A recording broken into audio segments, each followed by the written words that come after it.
à la fin de ce discours de Jésus sur le pain de vie, on a l'impression que Jésus provoque le scandale et ne fait rien pour bien se faire comprendre. Et c'est vrai, Jésus a dit « Le pain que je donnerai, c'est ma chair pour la vie du monde ». À ce moment-là, les Juifs se disent « Mais comment cet homme peut-il nous donner sa chair à manger ?» Et au lieu que Jésus leur explique, qu'il lève les ambiguïtés en disant « Mais non, vous n'allez pas me manger devant tout cru », Jésus maintient parfaitement, vous avez bien compris.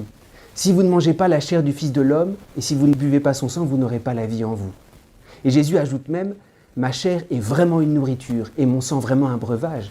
C'est pour ça que les gens ont dû se dire « Mais il confirme, il veut qu'on le mange maintenant, il est fou ».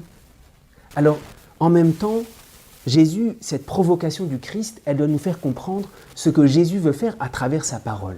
Et aussi curieux que ça puisse paraître, Jésus ne cherche pas d'abord à être compris. À travers sa parole, il cherche à nous ouvrir à un horizon totalement nouveau, à nous agrandir, à nous élever. Un peu comme un petit enfant qui apprend à parler.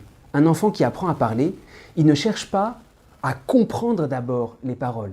Il accepte de répéter, d'être façonné par ces paroles avant de les comprendre. Et c'est comme ça que nous apprenons à parler. Nous répétons les paroles avec la conviction que ces paroles d'adultes qui sont plus grandes que nous, on va progressivement les comprendre, mais d'abord il faut accepter de les garder. Il en est de même pour les paroles eucharistiques, pour le mystère de l'Eucharistie. Ce n'est pas quelque chose que nous comprenons parfaitement. Ces paroles du Christ nous ouvrent un horizon nouveau qui dépasse tout ce qu'on peut imaginer. C'est pareil lors de la multiplication des pains et ce discours du plein de vie. Jésus nous introduit de façon prophétique dans la proximité que nous connaîtrons et que nous connaissons déjà mystérieusement avec son corps de chair qui dépasse tous les mots. Alors oui, ces paroles sont provocantes, non pas parce que Jésus veut